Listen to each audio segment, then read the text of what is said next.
할아버지, 배 좀 아프다고 응급실로 와요? 그럼 이미 세상 사람들 다 죽었게. 간호사의 비아냥거리는 목소리가 응급실 전체에 울려 퍼졌습니다. 낡은 패딩을 입은 할아버지는 그 순간 인생 최악의 굴욕을 당했죠. 하지만 아무도 몰랐습니다. 곧 병원 전체가 발칵 뒤집힐 거라는 사실을요. 이야기 시작 전 좋아요, 구독 눌러주시고 행복 가득한 하루 보내세요. 그럼 바로 사연 시작하겠습니다. 지난해 12월 첫눈이 내리던 추운 겨울날 새벽 5시였습니다. 78세의 박정민 할아버지는 갑작스러운 복통 때문에 잠에서 깨어났어요. 아이고, 이게 뭔 통증이지? 박정민은 평생 건강하게 살아온 사람이었어요. 젊은 시절부터 새벽 운동을 빼먹지 않았고 담배도 술도 거의 하지 않았죠. 그래서 이런 갑작스러운 복통이 더욱 당황스러웠습니다. 처음엔 어제 저녁에 먹은 김치찌개 때문인가 싶어서 물을 마시고 배를 문질러 봤어요. 하지만 시간이 지날수록 통증은 점점 더 심해져만 갔습니다. 박정민은 평생 검소하게 살아온 사람이었어요. 6.25 전쟁을 어린 시절에 겪으며 굶주림과 추위를 경험했기 때문에 절약이 몸에 완전히 배어 있었죠. 옷은 입을 수 있으면 되는 거지. 뭘 그리 화려하게 입어야 하나. 그의 옷장에는 비싼 옷이라곤 찾아볼 수 없었어요. 모든 옷이 10년 이상 입은 것들 뿐이었고 그마저도 아껴가며 입었습니다. 그날도 마찬가지였어요. 10년 된 회색 패딩 점퍼는 색이 바래서 원래 색깔을 알 수 없을 정도였고 곳곳에 작은 구멍들이 있어서 솜털이 가끔씩 나왔어요. 신발도 5년 전에 대형마트에서 2만 원에 산 운동화였는데 밑창이 많이 닳아서 걸을 때마다 삑삑 소리가 났죠. 하지만 박정민에게는 이런 차림새가 전혀 중요하지 않았어요. 사람은 겉모습이 아니라 마음이 중요한 법이지 라는 것이 그의 철학이었거든요. 오전 8시가 되자 통증이 너무 심해져서 침대에서 일어나기조차 힘든 상황이 되었어요. 평소 같으면 이 시간에는 벌써 아침 산책을 마치고 돌아와 신문을 읽고 있을 시간인데 몸을 움직일 수도 없었죠. 이상하네. 이런 아픔은 처음인데 식은땀이 줄줄 흐르고 숨쉬기도 점점 힘들어졌어요. 복부 오른쪽 아래쪽이 특히 아팠는데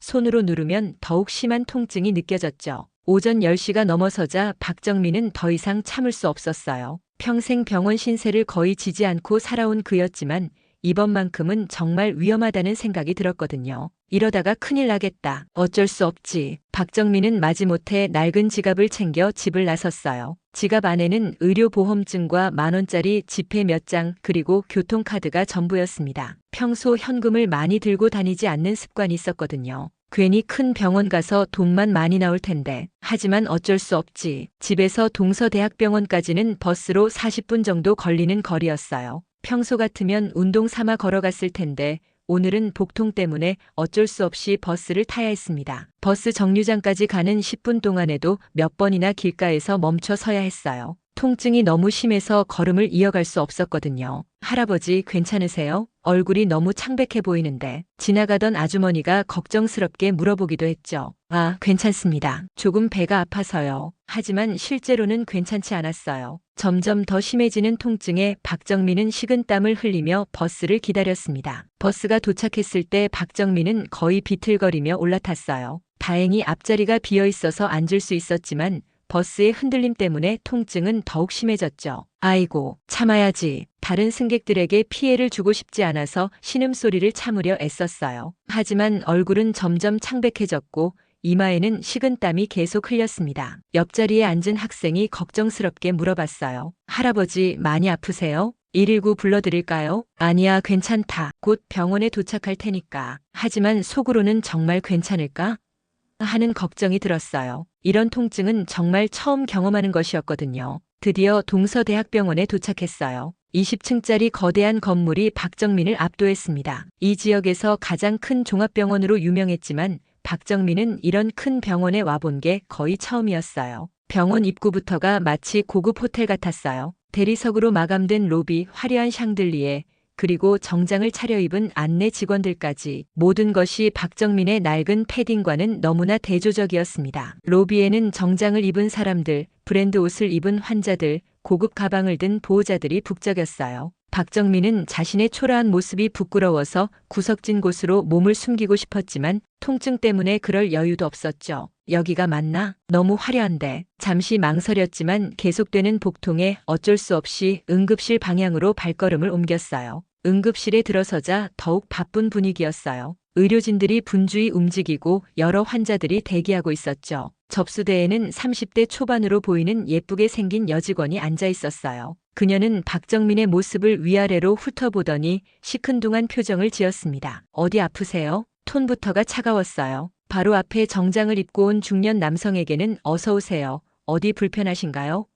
라고 친절하게 말했는데 박정민에게는 완전히 다른 태도였죠. 내가 계속 아파서 왔습니다. 의료보험증 주세요. 박정민이 낡은 지갑에서 의료보험증을 꺼내자 접수 직원의 표정이 더욱 차가워졌어요. 하지만 제대로 보지도 않고 컴퓨터 입력도 제대로 하지 않은 채로 대충 처리했습니다. 저쪽 구석 의자에 앉아서 기다리세요. 직원은 속으로 생각했어요. 어차피 의료급여 환자일 게 뻔한데 시간만 오래 걸릴 거야. 톤이 확연히 달라졌어요. 앞서 일반 환자에게는 편안한 곳에 앉아서 기다리세요. 곧 불러드릴게요라고 친절하게 말했는데 박정민에게는 마치 귀찮다는 듯이 말했거든요. 박정민은 지시받은 대로 구석진 곳에 있는 딱딱한 플라스틱 의자에 앉았어요. 주변을 둘러보니 비슷한 처지의 사람들이 몇 명 더 있었어요. 모두 초라한 옷차림에 조용히 앉아서 기다리고 있었죠. 반면 병원 중앙에 있는 VIP 대기실 쪽에는 정장을 입은 사람들이 편안한 소파에 앉아 커피를 마시며 기다리고 있었어요. 간호사들도 그쪽으로는 자주 가서 안부를 묻고 상황을 설명해주는 모습이 보였습니다. 물 한 잔 더 가져다 드릴까요? 조금만 더 기다리시면 곧 진료받으실 수 있어요. VIP 환자들에게는 이런 세심한 서비스가 제공되고 있었지만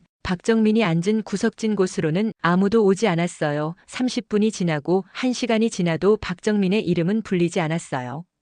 오히려 나중에 온 사람들이 먼저 진료실로 들어가는 모습만 계속 보였죠. 통증은 점점 더 심해졌어요. 박정민은 복부를 움켜쥐며 견뎌보려 했지만 식은땀이 계속 흘러내렸습니다. 할아버지는 언제 왔어요? 옆에 앉은 60대 아주머니가 물어봤어요. 그녀도 2시간째 기다리고 있다고 했습니다. 1시간 전에 왔는데 아직 한 번도 불려보지 못했네요. 여기는 의료급여 환자들은 맨 나중에 봐주더라고요. 지난번에는 5시간 기다렸어요. 아주머니의 말에 박정민은 절망감을 느꼈어요. 이 통증을 5시간이나 더 참아야 한다는 건가? 기다리는 동안 간호사들의 대화가 귀에 들어왔어요. 또 저런 환자가 왔네. 요즘 너무 많지 않아? 맞아. 어차피 돈도 없을 텐데 대학병원까지 와서 동네 병원 가면 될걸. CT, MRI 다 찍어달라고 할 텐데 그게 다 우리 세금이라고. 다른 간호사가 맞장구 쳤어요. 검사비 공짜니까 이것저것 다 해달라고 할 거야. 번거로워 죽겠어. 이런 말들을 들으며 박정민의 마음은 더욱 무거워졌어요. 자신이 환영받지 못하는 존재라는 걸 느낄 수 있었거든요.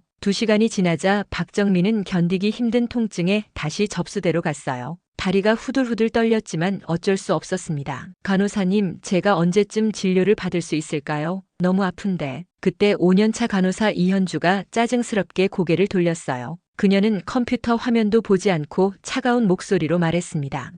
또 의료급여 환자신가? 어르신, 여기가 어딘 줄 아세요? 동서대학병원 응급실이에요. 박정민이 당황하며 말했어요. 네, 그래서 온 건데. 체한 것 같으면 동네 병원이나 약국 가세요. 소화제 먹으면 나을 걸 굳이 여기 와서 시간 낭비하지 마시고요. 하지만 정말 아픈데. 이현주의 목소리가 더욱 날카로워졌어요. 다들 아프다고 오는 거예요. 할아버지 같은 사람들이 돈도 없으면서 이것저것 다 받아보려고 오시는데 진짜 응급 환자들 치료에 방해가 되거든요. 주변에 있던 다른 환자들과 보호자들이 모두 이현주의 말을 들었어요. 박정민은 얼굴이 빨개져서 자리로 돌아갔습니다. 인생 78년을 살면서 이렇게 공개적으로 모욕당한 건 처음이었어요. 그때 마침 지나가던 3년차 전공의 김태원이 상황을 보고 비웃듯이 말했어요. 또 의료급여 환자가 비싼 검사 받으려고 오기라도 했나요? 김태원은 일부러 목소리를 높여서 다른 사람들도 들을 수 있게 말했어요. CT며 MRI며 그런 거 한 번 찍는데 얼마인 줄 아세요? 몇백만 원이에요. 그게 다 국민 세금이라고요. 솔직히 말하면 이런 분들 때문에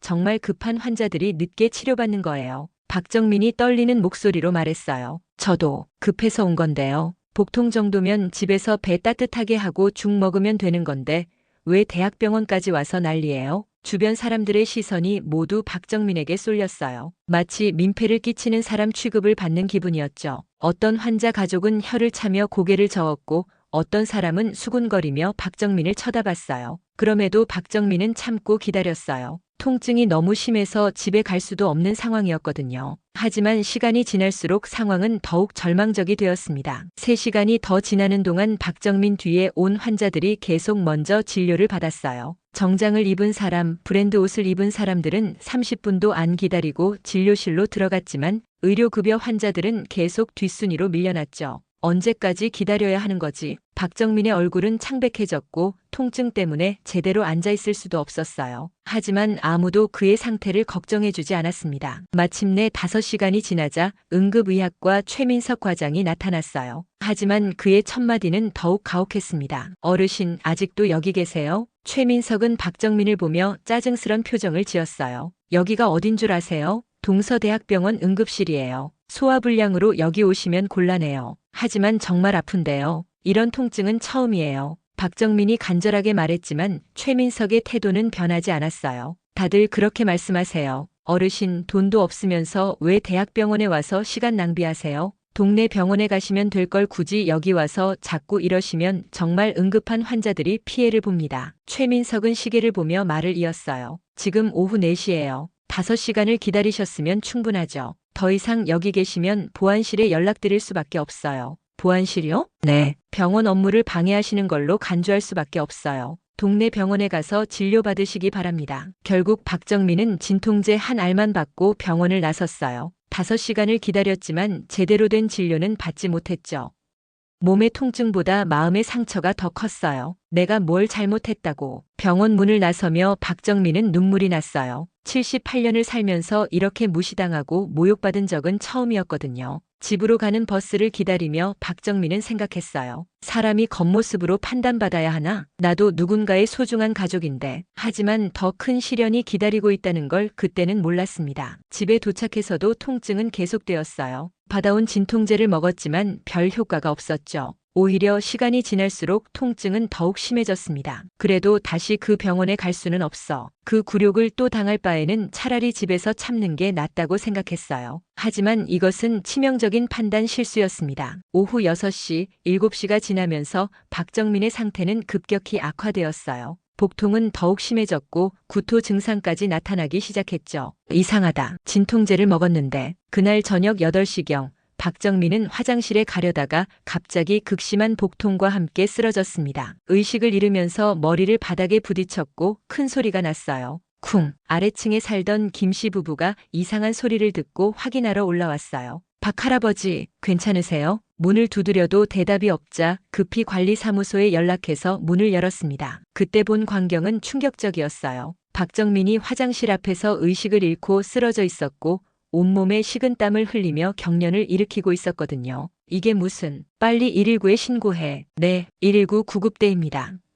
아, 여기 78세 할아버지가 쓰러져서 의식이 없어요. 빨리 와주세요. 주소가 어떻게 되시나요? 주소를 알려준 후 10분 만에 응급차가 도착했어요. 구급대원들이 박정민의 상태를 확인했을 때 상황은 매우 심각했습니다. 혈압이 많이 떨어져 있습니다. 맥박도 불규칙해요. 복부가 딱딱하게 굳어 있네요. 복강 내 출혈이 의심됩니다. 빨리 병원으로 이송해야 해요. 생명이 위험합니다. 구급대원들이 응급처치를 하며 동서대학병원으로 향했어요. 아이러니하게도 몇 시간 전에 무시당했던 바로 그 병원이었죠. 이번에는 상황이 완전히 달랐어요. 의식을 잃은 응급환자로 실려온 박정민을 보고 의료진들이 즉시 응급처치에 들어갔습니다. 환자 이름이 뭐예요? 박정민, 78세 남성입니다. 의식은 언제부터 없었나요? 발견 당시부터 의식이 없었다고 합니다. 하지만 정작 오전에 박정민을 쫓아냈던 이현주, 김태원, 최민석은 그가 같은 환자라는 걸 알아차리지 못했어요. 의식을 잃은 상태에서 구급차에 실려온 모습은 오전의 초라한 모습과는 달라 보였거든요. 그들은 자신들이 몇 시간 전에 무시했던 바로 그 사람을 지금 응급치료하고 있다는 사실을 꿈에도 몰랐어요. 이것이 바로 운명의 아이러니였습니다. 곧 이들의 인생이 완전히 뒤바뀔 줄도 모르고 말이죠.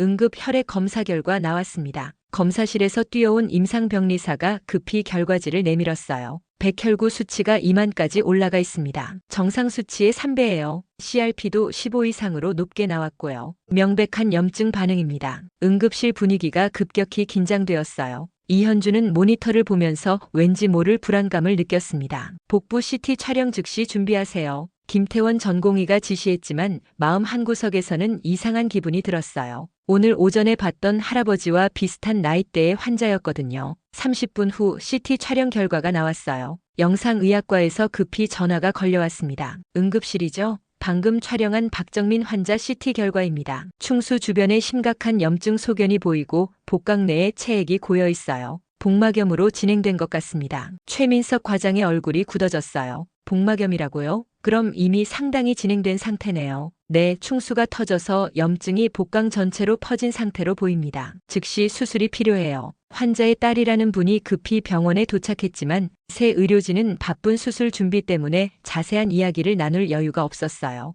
다행히 수술은 성공적으로 끝났어요. 하지만 처음 증상이 나타났을 때 바로 수술했다면 간단한 복강경으로 끝날 수 있었을 텐데 복막염까지 진행되어 개복 수술을 해야 했고 회복에도 2주가 걸리게 되었죠. 수술 후 첫날부터 병원 분위기가 심상치 않았어요. 뭔가 큰일이 생긴 것 같은데 간호사들 사이에서 수군거림이 시작됐어요. 윗선에서 난리가 났다더라. 환자 한 분 때문에 이런 소동이 일어날 리는 없을 텐데. 병원장이 평소와 달리 얼굴이 굳어져 있었고 고위 간부들이 계속 회의실을 드나들었어요. 뭔가 중대한 일이 일어나고 있다는 건 분명했지만 아무도 정확히 무슨 일인지는 몰랐죠. 수술 이틀째 되는 날 인사팀에서 이상한 조사를 시작했어요. 12월 15일 오전에 응급실에 온 78세 남성 환자에 대해 알고 있는 의료진이 있나요? 그날 오전에 근무했던 직원들의 명단을 작성해 주세요. 환자 대응 과정에서 특별한 일이 있었는지 보고해 주세요. 이현주, 김태원, 최민석은 점점 불안해졌어요. 혹시 자신들이 오전에 쫓아낸 그 환자와 관련이 있는 건 아닐까? 하지만 아직까지는 확신할 수 없었어요. 그저 막연한 불안감만 커져갔을 뿐이었죠. 수술 3일째 병원에 정체불명의 사람들이 나타났어요. 정장을 차려입은 중년 남성들이 병원장실을 드나들기 시작했죠. 저분들이 누구지? 뭔가 조사하러 온 것 같은데 혹시 감사 나온 건 아닐까? 직원들 사이에 긴장감이 돌았어요. 평소에는 여유롭던 병원 분위기가 갑자기 경직되었죠. 그중 한 명이 송 부장이라고 자신을 소개했는데 어떤 재단에서 왔다고만 했어요. 하지만 그의 표정은 심상치 않았습니다. 이현주는 밤에 잠을 이루지 못했어요. 혹시 정말 그 할아버지 때문인가? 그날 자신이 했던 말들이 계속 떠올랐어요. 차갑게 대했던 태도, 비아냥거렸던 말투. 설마 그분이 중요한 사람이셨을까? 김태원도 마찬가지였어요. 자신이 국민 세금이라며 했던 말이 계속 머릿속을 맴돌았어요. 내가 너무 심하게 말했나? 최민석 과장은 더욱 심각했어요. 자신이 직접 나가라고 했던 그 환자가 혹시 아니야, 그냥 우연의 일치일 거야. 하지만 마음 한구석의 불안감은 쉽게 사라지지 않았어요. 병원 내에서 세 사람을 바라보는 시선이 미묘하게 변했어요. 쟤들이 뭔가 잘못한 게 있나? 요즘 분위기가 이상한데 혹시 쟤들 때문인가? 다른 의료진들도 상황을 정확히 알지는 못했지만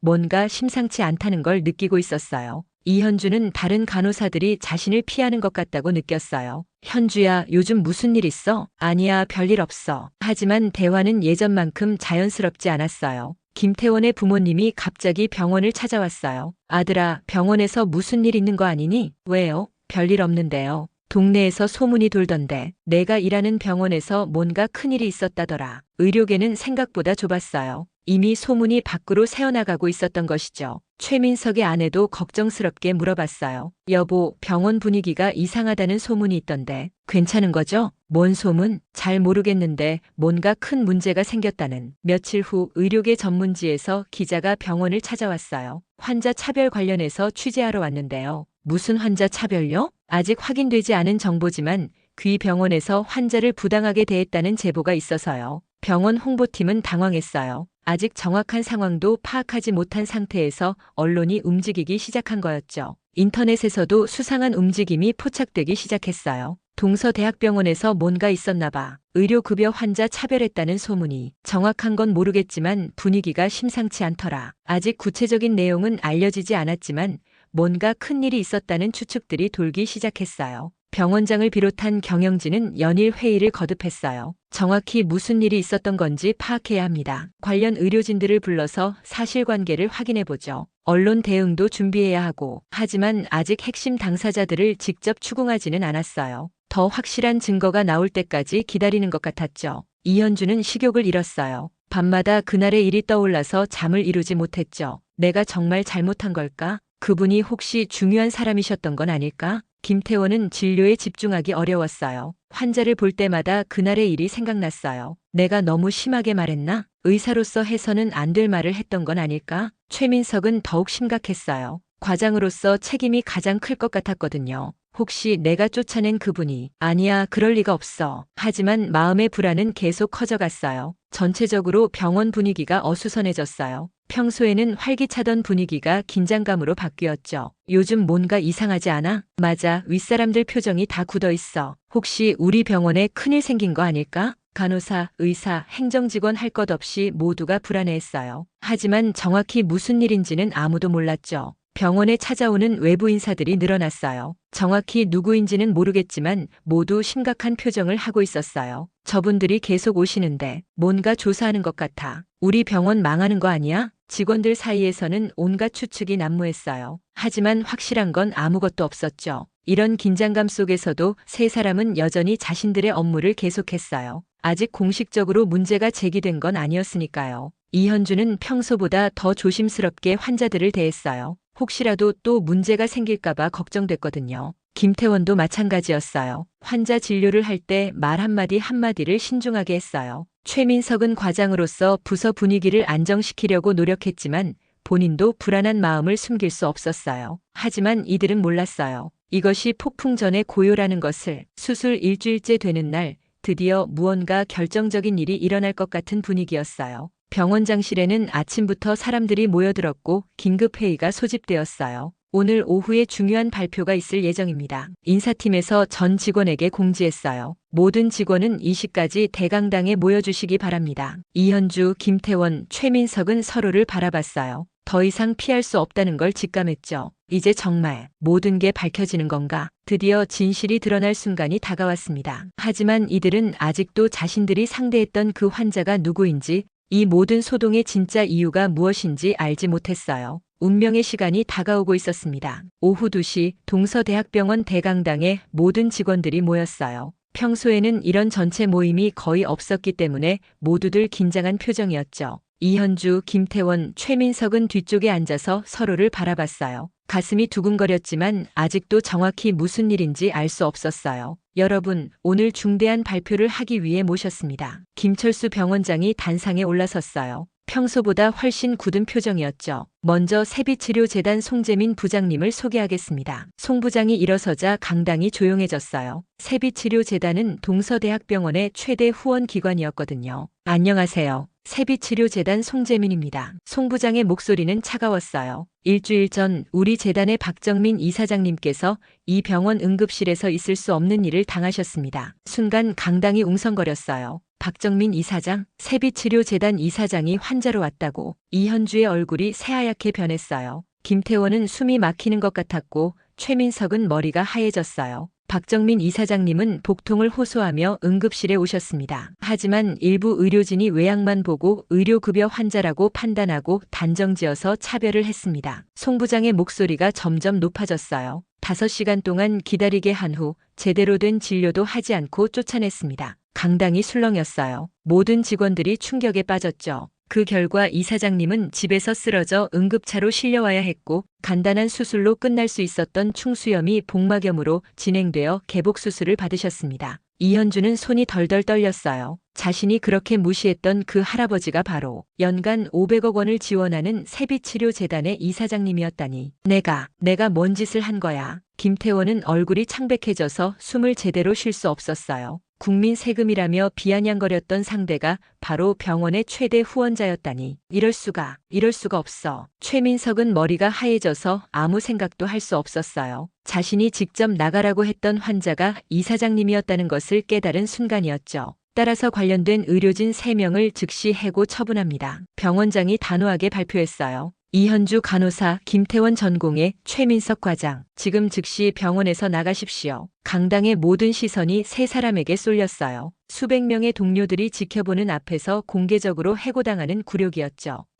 이런 일이 이현주는 일어날 수도 없었어요. 다리가 후들후들 떨렸거든요. 김태원은 고개를 들 수 없었어요. 의과대학 동기들, 선후배들 모두가 지켜보고 있었으니까요. 최민석은 20년 의사 경력이 이렇게 끝나는 것을 믿을 수 없었어요. 저 사람들이 그런 일을 했다고, 세비치료재단 이사장님을 그렇게 대했다고 믿을 수 없어. 동료들의 수군거림이 귓가에 들렸어요. 놀람, 실망, 경멸, 온갖 감정이 뒤섞인 시선들이었죠. 평소 친하게 지냈던 간호사들도 이현주를 보며 고개를 저었어요. 현주가 그럴 사람은 아닌데. 하지만 사실이잖아. 보안팀이 나와서 세 사람을 에스코트했어요. 개인 물건을 챙길 시간도 거의 주지 않았죠. 빨리 나가세요. 더 이상 이 병원에 있을 수 없습니다. 복도를 지나면서 만나는 모든 사람들의 시선이 따가웠어요. 어떤 사람은 고개를 돌렸고 어떤 사람은 혀를 찼어요. 병원 정문을 나서는 순간 세 사람은 처음으로 서로를 마주봤어요. 이제 어떻게 하지? 아무도 대답할 수 없었어요. 앞으로 어떻게 살아야 할지 막막했거든요.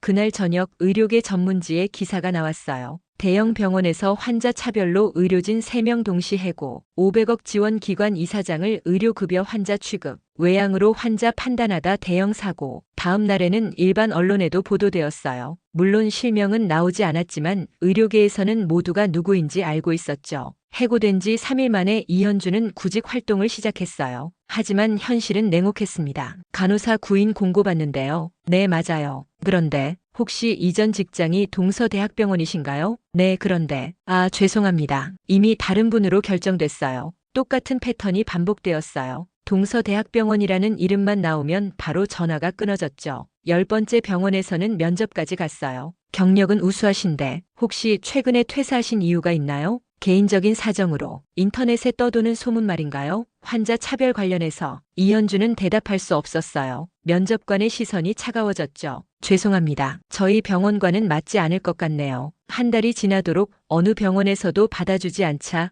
이현주는 어쩔 수 없이 편의점 알바를 찾기 시작했어요. 편의점 야간 근무자 구해요. 시급 9,500원. 15년간 간호사로 일했던 그녀가 편의점 알바를 지원하는 순간이었어요. 첫 출근하는 날 밤 간호사복 대신 편의점 유니폼을 입으며 눈물이 났어요. 내가 정말 이렇게까지. 편의점 사장은 50대 아저씨였는데 이현주가 간호사였다는 걸 알고는 의아해했어요. 간호사셨는데 왜 여기서 일하시려고요? 개인적인 사정이 있어서요. 뭐 사정이야. 어쨌든 열심히만 해주시면 됩니다. 밤 11시부터 아침 7시까지 8시간 동안 서서 일해야 했어요. 간호사 때도 밤 근무를 했지만 이건 차원이 달랐죠. 취객들이 시비를 걸어도 참아야 했고 이상한 손님들을 상대해야 했어요. 야, 이거 왜 이렇게 비싸? 다른 데는 더 싸던데? 죄송합니다. 본사에서 정한 가격이라서. 뭐? 어따 대고 말대꾸야. 예전에는 상상도 할 수 없었던 상황들이었어요. 간호사였을 때는 환자들이 오히려 그녀에게 정중했는데 이제는 어느 날 밤 예전에 간호했던 환자가 우연히 편의점에 들어왔어요. 간호사님 아니에요? 왜 여기서? 이현주는 얼굴이 빨개졌어요. 아, 잠깐 다른 일 해보는 거예요. 그런데 이상하네요. 분명히 동서대학병원에서 더 이상 대화하고 싶지 않았어요. 그 환자도 어색한 분위기를 느끼고 그냥 나가버렸죠. 월급은 180만 원이었어요. 간호사 때 받던 월급의 절반도 안 되는 금액이었죠. 카드값, 적금, 보험료, 생활비, 모든 게 부족했어요. 엄마, 이번 달 용돈은 못 드릴 것 같아요. 왜? 무슨 일 있어? 그냥 병원 사정이 안 좋아서. 부모님께 진실을 말할 수 없었어요. 간호사 딸을 자랑스러워 하시던 부모님께 어떻게 편의점 알바한다고 말할 수 있겠어요? 새벽 3시 손님이 없는 편의점에서 혼자 울었어요. 내가 뭘 위해 살고 있나? 간호사라는 직업에 대한 자부심, 미래에 대한 희망, 모든 게 무너졌어요. 김태원에게는 더 큰 절망이 기다리고 있었어요. 전공의 과정이 중단된다는 것은 의사의 꿈이 완전히 끝난다는 뜻이었거든요. 교수님, 정말 다른 방법은 없을까요? 의대 은사님을 찾아가서 간곡히 부탁했어요. 태원아, 이미 의료계 전체에 소문이 퍼졌어. 어느 병원도 어느 과도 너를 받아주지 않을 거야. 하지만 저는 의사가 되고 싶어요. 그게 제 인생의 전부였어요. 인생의 전부. 그런 마음으로 환자를 그렇게 대했냐? 은사의 말이 가슴을 찔렀어요. 환자 한 명을 무시한 대가가 이런 거다. 이제라도 깨달아라. 가장 힘든 건 동기들의 시선이었어요. 함께 공부하고 함께 꿈꿨던 친구들이 하나둘 연락을 끊기 시작했어요. 태원아, 요즘 어떻게 지내? 가끔 연락하는 친구가 있었지만 대화는 항상 어색했어요. 그냥 쉬고 있어. 아, 그래. 힘들겠다. 근데 나 바빠서 나중에 연락할게. 그 이후로는 연락이 오지 않았어요. 의대 동기 모임에서도 완전히 배제되었어요. 누군가 그룹 채팅방에서 글을 내보냈고 아무도 그에 대해 언급하지 않았죠. 결국 김태원은 치킨집에서 배달 일을 시작할 수밖에 없었어요. 의대 6년, 전공의 1년. 모든 게 의미 없어진 순간이었죠. 배달 알바 구해요. 오토바이 있으신 분 우대. 첫 배달을 나가는 날 오토바이 헬멧을 쓰면서 눈물이 났어요. 내가 의사가 되려고 했던 게 잘못이었나. 배달하러 갔던 집이 공교롭게도 의과대학 근처였어요. 후배들이 지나가는 모습이 보였죠. 저분, 김태원 선배 아닌가요? 설마. 근데 왜 배달을? 후배들의 수군거리는 소리가 들렸어요. 김태원은 고개를 숙이고 그 자리를 피했습니다. 태원아, 이제 정말 의사 못하는 거야? 어머니가 울면서 물어봤어요. 어머니 죄송해요. 제가 잘못했어요. 우리가 얼마나 자랑스러워했는데 친척들한테 이웃들한테 뭐라고 말해야 하니 아버지는 아예 말도 하지 않았어요. 실망이 너무 큰 것 같았어요. 우리 아들 의사 된다고 했는데 지금 뭐 하는지 아세요? 이웃 아줌마들의 수군거리는 소리가 계단에서 들렸어요. 그러게 말이에요. 요즘 보이지도 않더라고요. 부모님은 외출하는 것조차 부끄러워했어요. 평생의 자랑이었던 아들이 하루아침에 수치가 되어버린 거죠. 비가 오는 어느 날 밤 김태원은 배달을 하다가 넘어졌어요. 치킨이 다 쏟아졌죠. 이거 다시 만들어야 하는데 시간이 너무 오래 걸려요. 치킨집 사장이 짜증을 냈어요. 죄송합니다. 제가 조심하지 못해서. 에이, 이러니까 알바가 문제야. 제대로 된 일 못 구하는 이유가 있다니까. 예전에 자신이 환자들에게 했던 말들이 떠올랐어요. 비슷한 어조로 무시하고 깔보았던 그날 밤 집에 돌아와서 김태원은 처음으로 진정으로 반성했어요. 내가 환자들에게 얼마나 상처를 줬을까. 최민석 과장은 세 사람 중 가장 비참했어요. 20년간 쌓아온 의사로서의 경력과 명성이 하루아침에 무너진 것이었거든요. 여보, 우리 이제 어떻게 살아요? 아내의 절규 섞인 목소리가 귓가에 맴돌았어요. 고등학생 두 아이의 학비,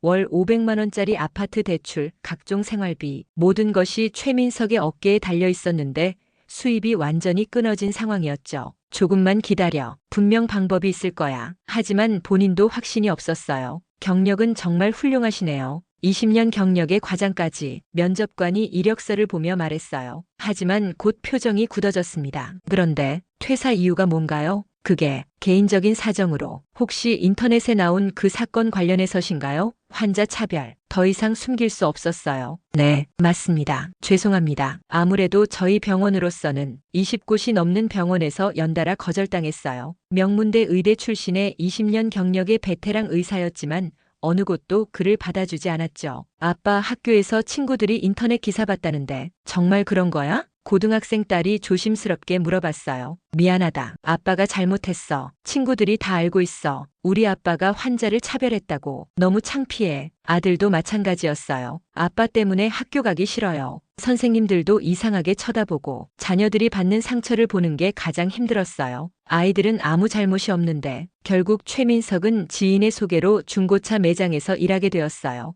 의사에서 영업사원으로. 상상도 할 수 없던 일이었죠. 중고차 영업해보신 적 있으세요? 아니요. 처음입니다.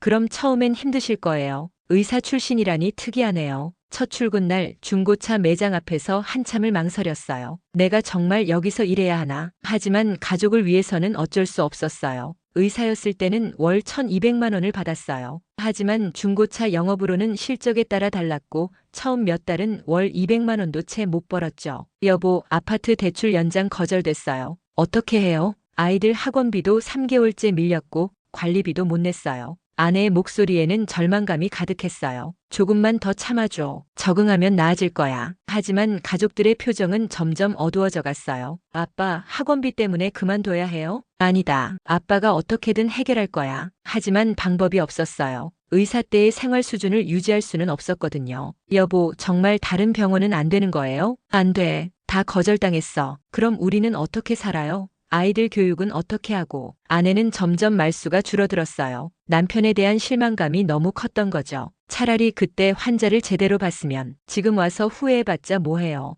이미 늦었어요. 가정의 분위기가 날로 차가워져 갔습니다. 편의점에서 야간 근무를 한 지 2달이 지나면서 이현주는 많은 것을 깨달았어요. 어느 날 밤 초라한 차림에 할아버지가 들어왔어요. 컵라면을 사려고 하는데 50원이 모자랐죠. 할아버지, 50원 모자라시네요. 예전 같으면 돈도 제대로 안 가져오고 왜 와서 시간 낭비해? 라고 생각했을 텐데 이번에는 달랐어요. 그 할아버지의 모습에서 박정민 이사장의 얼굴이 겹쳐 보였어요. 괜찮아요. 제가 채워드릴게요. 자신의 돈으로 부족한 금액을 넣어드렸어요. 고맙네, 젊은이. 이런 친절을 받아본 게 오랜만이야. 할아버지의 고마워하는 표정을 보며 이현주는 깨달았어요. 작은 친절이 누군가에게는 이렇게 큰 위로가 되는구나. 그날 밤 편의점 화장실에서 울었어요. 자신이 얼마나 잘못했는지 뼈저리게 느꼈거든요. 김태원도 배달을 다니면서 많은 걸 깨달았어요. 병원 근처 원룸촌에 치킨을 배달하러 갔는데 할머니 혼자 사시는 작은 방이었어요. 할머니, 치킨 나왔습니다. 고생했어. 비 오는데. 할머니가 1,000원짜리 지폐를 꺼내서 팁으로 주려고 하셨어요. 할머니, 괜찮아요. 아니야, 받아. 고생했는데. 본인도 어려운 형편인 게 뚜렷한데 배달원을 위해 팁을 주려는 마음씨에 김태원은 가슴이 뭉클했어요. 내가 병원에서 이런 분들을 얼마나 무시했지. 그날 밤 집에 돌아와서 김태원은 돌아가신 할머니 사진을 보며 울었어요. 할머니, 죄송해요. 할머니를 위해 의사가 되겠다고 했는데 정작 할머니 같은 분들을 무시했어요. 최민석은 중고차 매장에서 일하면서 고객들의 다양한 사연을 들었어요. 어느 날 한 중년 고객이 와서 중고차를 알아봤는데 예산이 많이 부족해 보였어요. 이 차 좀 비싸네요. 아이가 아픈데 병원에 자주 데려가야 해서 차가 필요한데 예전 같으면 돈도 없으면서 왜 차를 사려 하나라고 생각했을 텐데 이번에는 그 아버지의 간절함이 느껴졌어요. 제가 최대한 할인해 드릴게요. 그리고 정비도 무료로 해드릴게요. 자신의 수수료를 포기하면서까지 도와드렸어요. 나중에 그 고객이 감사 인사를 하러 왔어요. 선생님 덕분에 아이가 치료를 잘 받고 있어요. 정말 고맙습니다. 그 순간 최민석은 깨달았어요. 환자 가족들의 심정이 이런 거였구나. 20년 의사 생활 동안 환자를 사람이 아니라 돈으로만 봤던 자신이 부끄러웠어요. 내가 의사라고 했던 게 부끄럽다. 박정민은 수술 2주 만에 완전히 회복되었어요. 하지만 몸은 나았어도 마음의 상처는 쉽게 아물지 않았죠. 지연아, 그 세 사람이 지금 어떻게 지내는지 알아봐. 딸 지연이 걱정스럽게 말했어요. 아버지, 그런 건 신경 쓰지 마세요. 이미 다 해고됐잖아요. 복수는 충분히 이루어진 거 아닌가요? 복수가 목적이 아니야. 그들이 정말로 반성하고 있는지 변할 수 있는 사람들인지 궁금하구나. 박정민은 평생 사람을 보는 눈이 있다고 자부했어요. 진심으로 반성하는 사람과 그냥 상황이 어려워서 굽신거리는 사람을 구분할 수 있었거든요. 며칠 후 송 부장이 자세한 조사 결과를 가져왔어요. 이현주 씨는 집 근처 24시간 편의점에서 야간 근무를 하고 있습니다. 밤 11시부터 아침 7시까지 하루 8시간씩 서서 일하면서 월 180만 원 정도 받고 있어요. 편의점 사장님 말로는 정말 성실하고 친절하다고 합니다. 특히 어려워 보이는 손님들에게 더 따뜻하게 대한다고 하더라고요. 박정민이 관심을 보였어요. 어떻게 따뜻하게? 어느 날 할아버지가 라면을 사려는데 50원이 모자랐대요. 그런데 이현주 씨가 자신의 돈으로 부족한 금액을 채워줬다고 합니다. 또 어떤 날은 취객이 시비를 걸었는데 화내지 않고 끝까지 정중하게 대했다고 해요. 김태원 씨는 치킨집에서 배달 일을 하고 있습니다. 하루 12시간씩 일하면서 월 250만 원 정도 벌고 있어요. 비가 와도 눈이 와도 배달을 빼먹지 않는다고 합니다. 특이한 점은 배달 가면서 어려운 환경의 고객들을 만날 때마다 자신의 과거를 반성한다고 해요. 박정민이 눈썹을 올렸어요. 어떤 식으로? 병원 근처 원룸에 사는 할머니한테 치킨을 배달했는데 본인도 어려운 형편인데도 배달원에게 팁을 주려 하시더라고요. 그 모습을 보고 김태원 씨가 눈물을 흘렸다고 합니다. 그리고 의과대학 동기를 우연히 만났을 때도 자신의 현재 처지를 부끄러워하지 않고 오히려 많은 걸 배우고 있다고 말했대요. 최민석 씨는 중고차 판매점에서 일하고 있는데 상황이 가장 어려워 보입니다. 20년 경력의 의사에서 갑자기 영업직으로 바뀌어서 적응이 쉽지 않다고 해요. 실적도 좋지 않고요. 하지만 놀라운 건 고객들을 대하는 태도가 정말 진심적이라는 거예요. 박정민이 더 자세히 물어봤어요. 어떤 식으로? 어떤 아버지가 아픈 아이를 병원에 데려가기 위해 중고차를 사러 왔는데 돈이 부족하더라고요. 그런데 최민석 씨가 자신의 수수료를 포기하고 더 저렴하게 팔아줬다고 합니다. 그 아버지가 나중에 감사 인사를 하러 왔는데 최민석 씨가 환자 가족의 심정을 이해한다며 오히려 위로해줬다고 해요. 박정민은 며칠을 고민한 끝에 결심을 굳혔어요. 그 사람들을 직접 만나보자. 송 부장이 걱정스럽게 말했어요. 이 사장님, 굳이 그러실 필요가 있을까요? 이미 벌은 충분히 받았고 우리도 할 말은 다 했는데. 아니야. 진짜 변했는지 눈으로 직접 확인해보고 싶어. 박정민의 마음속에는 어떤 확신이 있었어요. 세 사람의 현재 모습을 들어보니 진심으로 반성하고 있는 것 같았거든요. 복수만이 능사가 아니야. 때로는 용서가 더 큰 변화를 만들어낼 수 있어. 그날 밤 11시 30분, 박정민은 이현주가 일하는 편의점을 찾았어요. 이번에는 깔끔한 정장을 입고 갔지만 일부러 너무 화려하지는 않게 했죠. 편의점에 들어서자 이현주가 계산대에서 재고 정리를 하고 있었어요. 야간 근무의 피로가 얼굴에 보였지만 손님이 들어오자 밝게 웃으며 인사했습니다. 안녕하세요. 어서 오세요. 박정민은 잠시 편의점을 둘러보며 이현주의 모습을 관찰했어요. 정말로 모든 손님에게 친절하게 대하고 있었거든요. 박정민이 물 하나를 들고 계산대로 갔을 때 이현주가 고개를 들더니 얼굴이 하얗게 변했어요. 어디서 뵌 것 같은데. 그때 박정민이 조용히 말했어요. 2달 전 동서대학병원 응급실에서 만났었죠. 순간 이현주의 얼굴에서 모든 혈색이 사라졌어요. 그날의 기억이 생생하게 떠올랐거든요. 낡은 패딩을 입고 와서 복통을 호소했던 할아버지. 자신이 무시하고 비아냥거렸던 바로 그분이었어요. 에이, 이사장님, 물병이 손에서 떨어질 뻔했어요. 이현주는 즉시 계산대에서 나와 박정민 앞에서 무릎을 꿇었어요. 손님들이 보는 상황에서도 부끄러움을 느낄 여유가 없었죠. 정말 죄송합니다. 눈물이 주룩주룩 흘러내렸어요. 지난 2달 동안 겪었던 모든 고통과 후회가 한꺼번에 터져나왔거든요. 제가 정말 잘못했어요. 환자를 차별하고 모욕하고 간호사 자격이 없는 사람이에요. 그날 이후로 매일 만약 이사장님이 더 큰 일을 당하셨다면 어떻게 했을까 싶어서 박정민이 차분하게 말했어요. 일어나세요. 여기서 이러면 다른 손님들이 불편해해요. 박정민은 이현주를 편의점 한쪽 구석의 테이블로 데려갔어요. 다행히 밤늦은 시간이라 손님이 많지 않았죠. 지난 2달 동안 많이 힘들었죠? 네. 하지만 제가 받아야 할 벌이었어요. 환자를 그렇게 대한 건 용서받을 수 없는 일이니까요. 이현주의 목소리에는 진심이 담겨 있었어요. 단순히 상황이 어려워서 하는 말이 아니라 정말로 자신의 잘못을 깨달은 목소리였죠. 간호사로 일할 때와 지금 마음가짐이 어떻게 달라졌나요? 이현주가 잠시 생각한 후 대답했어요. 예전에는 환자를 그냥 업무의 대상으로만 생각했어요. 특히 의료급여 환자들은 귀찮은 존재라고 여겼고요. 고개를 숙이며 계속 말했어요. 하지만 이제는 알겠어요. 모든 환자는 누군가의 소중한 가족이고 저와 똑같은 사람이라는 걸요.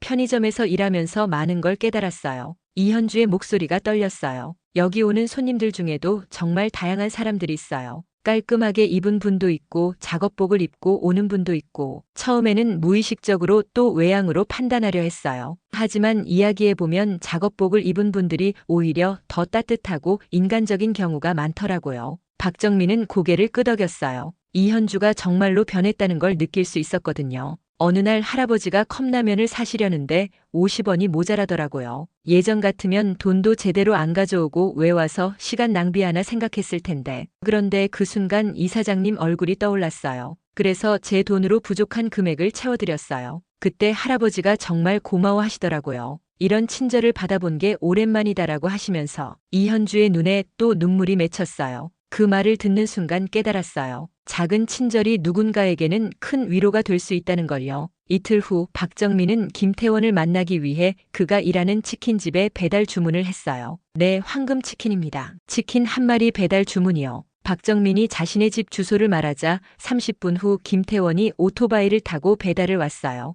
헬멧을 벗고 나타난 김태원의 모습은 많이 초라해져 있었어요. 의사 가운 대신 빨간 배달복을 입고 청진기 대신 배달 가방을 메고 있었죠. 여기 치킨 주문하신. 김태원은 문을 연 사람을 보고 깜짝 놀랐어요. 2달 전 병원에서 봤던 바로 그 할아버지였거든요. 하지만 이번에는 깔끔한 옷을 입고 있어서 처음엔 확신이 서지 않았어요. 혹시 동서대학병원에서? 맞아요. 들어와서 이야기하죠. 김태원은 거실에 들어서자마자 무릎을 꿇었어요. 정말 죄송합니다. 제가 정말 잘못했어요. 국민 세금이라고 말한 것 정말 어리석었어요. 환자를 돈으로 판단한 제가 의사 자격이 없어요. 박정민은 김태원을 자리에 앉히고 직접 차를 끓여왔어요. 진정하고 이야기해봐요. 의사가 되고 싶었던 진짜 이유. 박정민이 물어봤어요. 의사가 되고 싶었던 이유가 뭔가요? 김태원의 눈에 눈물이 맺혔어요. 어릴 때 할머니가 병원비가 없어서 제대로 치료받지 못하고 돌아가셨어요. 그때 다짐했어요. 모든 환자를 차별 없이 치료하는 의사가 되겠다고. 목소리가 떨렸어요. 정작 의사가 되고 나니 그 초심을 완전히 잊어버렸어요. 환자를 돈으로 판단하고 의료급여 환자를 귀찮아하고. 할머니가 살아계신다면 정말 실망하셨을 거예요. 지난 2달 동안 배달 일을 하면서 정말 많은 걸 깨달았어요. 김태원이 진심을 담아 말했어요. 배달 가는 집마다 다양한 사람들이 살고 있어요. 어떤 집은 정말 어려워 보이는데도 가족끼리 치킨을 나눠 먹으며 행복해 하더라고요. 그런 모습을 보면서 깨달았어요. 돈이 있고 없고가 중요한 게 아니라 모든 사람이 행복을 추구할 권리가 있고 아플 때 치료받을 권리가 있다는 걸요. 박정민은 고개를 끄덕였어요. 김태원도 진심으로 변했다는 걸 느낄 수 있었거든요. 어느 날 병원 근처 원룸촌에 배달을 갔어요. 할머니 한 분이 혼자 사시는 작은 방이었는데 치킨을 받으시면서 1,000원을 팁으로 주려 하시더라고요. 본인도 어려운 형편인 게 보이는데 배달원을 위해 팁을 주시는 마음씨에 정말 감동받았어요. 그 순간 생각났어요. 내가 병원에서는 이런 분들을 얼마나 차갑게 대했는지. 마지막으로 박정민은 최민석이 일하는 중고차 매장을 찾았어요. 어서 오세요. 차 구경하러 오셨어요? 최민석이 밝게 인사했지만 박정민을 알아보는 순간 얼굴이 굳어졌어요. 에이, 이사장님, 차 한 대 보러 왔어요. 안내해 주세요. 박정민이 자연스럽게 말하자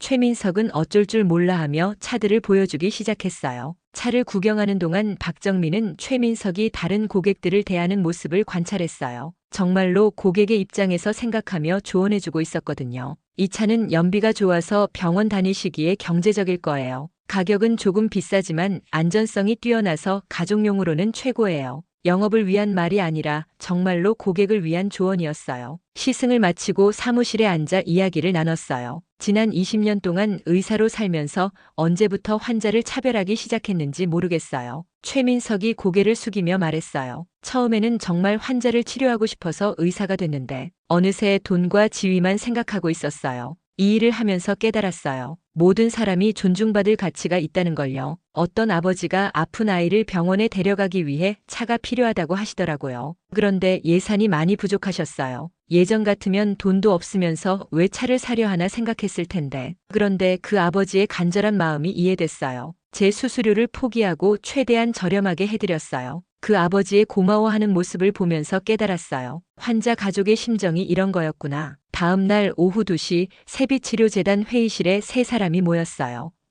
이현주, 김태원, 최민석은 서로를 보며 복잡한 표정을 지었습니다. 모두 같은 실수로 인생이 바뀐 동료들이었거든요. 박정민이 회의실에 들어오자 세 사람 모두 일어나서 깊게 인사했어요. 앉으세요. 편하게 이야기해 봅시다. 박정민의 목소리는 따뜻했지만 동시에 진지했어요. 지난 며칠 동안 여러분 모두를 만나봤습니다. 박정민이 천천히 말을 시작했어요. 다행히 세 분 모두 진심으로 반성하고 계시는 것 같더라고요. 세 사람의 눈에 희망의 빛이 보였어요. 하지만 마지막으로 한 가지만 확인하고 싶어요. 박정민이 진지한 표정으로 말을 이었어요. 만약 다시 기회를 드린다면 정말로 모든 환자를 동등하게 대할 수 있겠어요? 겉모습이나 경제적 상황에 관계없이 말이에요. 이현주가 먼저 일어나서 대답했어요. 네, 이사장님. 절대로 환자를 차별하지 않겠습니다. 편의점에서 일하면서 깨달았어요. 모든 사람은 존중받을 권리가 있고 간호사인 제가 그 권리를 지켜드려야 한다는 걸요. 김태원이 두 번째로 일어났어요. 저는 할머니의 이름으로 맹세드리겠어요. 목소리가 떨렸어요. 모든 환자를 제 할머니처럼 생각하겠어요. 경제적으로 어려우시든 그렇지 않으시든 모두 똑같이 소중한 분들이니까요. 최민석이 마지막으로 일어났어요. 저는 20년 동안 의사 생활을 하면서 정작 가장 중요한 걸 놓치고 있었어요. 의사는 병을 고치는 사람이 아니라 사람을 치료하는 사람이라는 것을요. 박정민이 잠시 생각한 후 일어났어요. 좋습니다. 세 분 모두에게 두 번째 기회를 드리겠어요. 세 사람의 얼굴에 믿을 수 없다는 표정이 떠올랐어요. 내일부터 동서대학병원으로 복직하세요.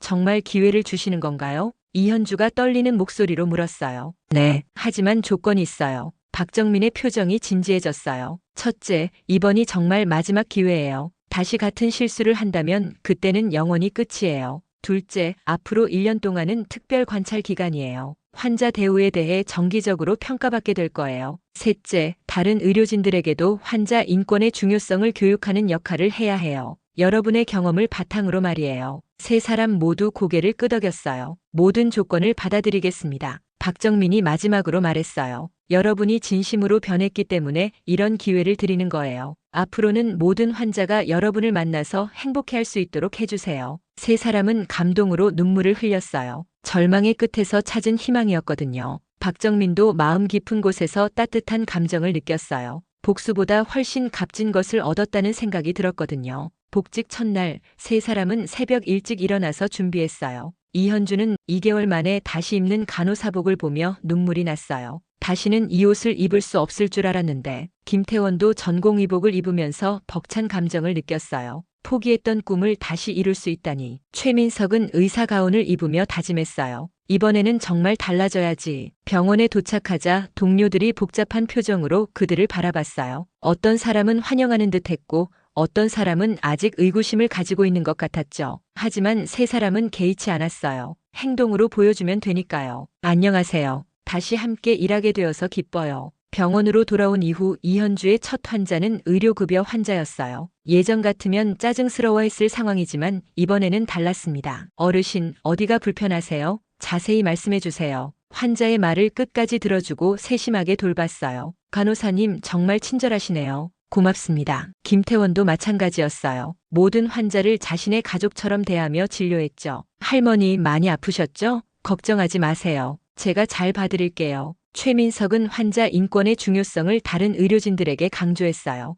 우리는 환자의 생명을 다루는 사람들입니다. 그 앞에서 경제적 상황이나 외양은 중요하지 않아요. 3개월이 지난 어느 날 박정민은 정기 검진을 위해 병원을 찾았어요. 이번에도 평범한 옷을 입고 갔습니다. 어서 오세요. 접수 직원부터 완전히 달라져 있었어요. 의료급여 환자든 일반 환자든 모두 똑같이 정중하게 대하고 있었거든요. 검진을 받으면서 박정민은 새 의료진의 변화를 직접 확인할 수 있었어요. 이현주가 옆 침대의 할머니를 돌보는 모습이 보였어요. 할머니, 물 더 필요하시면 말씀해 주세요. 정말 자신의 친할머니를 돌보듯 세심하게 챙겨주고 있었죠. 김태원의 진료 모습도 인상적이었어요. 증상이 어떤지 천천히 말씀해 주세요. 사소한 것도 중요해요. 최민석은 어려운 처지의 환자 가족에게 이렇게 말하고 있었어요. 걱정하지 마세요. 최선을 다해서 치료해 드릴게요. 검진을 마치고 나오는 길에 박정민은 3명을 모두 불러 모았어요. 정말 많이 달라지셨네요. 박정민의 미소를 본 새 의료진은 진심으로 감사 인사를 전했어요. 이사장님 덕분에 진정한 의료인의 자세를 깨달았습니다. 환자를 차별하지 않고 모든 사람을 동등하게 대하는 것이 얼마나 중요한지 배웠어요. 앞으로도 초심을 잃지 않겠습니다. 동서대학병원은 모든 환자를 동등하게라는 슬로건 아래 완전히 새로워졌어요. 환자 만족도가 크게 향상되었고 특히 의료급여 환자들의 만족도가 전국 최고 수준이 되었죠. 여기 병원은 정말 달라요. 어떤 환자든 똑같이 잘 대해줘요. 의료진분들이 모두 친절하세요. 병원을 나서며 박정민이 마지막으로 말했어요. 진정한 승리는 복수가 아니라 사람을 변화시키는 것입니다. 그날 병원에서 본 광경들이 떠올랐어요. 이현주가 환자를 돌보는 모습, 김태원이 아이에게 격려하는 모습, 최민석이 가족을 위로하는 모습, 정말 많이 변했구나. 박정민의 마음은 따뜻함으로 가득 찼어요. 복수보다 훨씬 값진 것을 얻었다는 생각이 들었거든요. 환자든 직장 동료든 우리 주변의 모든 사람을 존중하고 선입견 없이 대하는 것이 얼마나 중요한지 보여주는 감동적인 이야기였습니다. 박정민 이사장의 현명한 판단으로 3명의 의료진이 진정으로 변할 수 있었고 나아가 병원 전체가 더 따뜻한 곳이 되었어요. 진정한 승리는 복수가 아니라 사람을 변화시키는 것입니다. 여러분도 일상에서 만나는 모든 사람을 차림새나 첫인상으로 판단하지 말고 따뜻한 마음으로 대해보세요. 작은 배려가 누군가의 인생을 바꿀 수 있고 우리 사회를 더 아름답게 만들 수 있습니다. 오늘 이야기가 여러분에게 감동과 교훈이 되었기를 바랍니다. 좋아요와 구독 부탁드리고 다음에도 더 의미 있는 이야기로 찾아뵙겠습니다. 행복한 하루 보내세요. 감사합니다.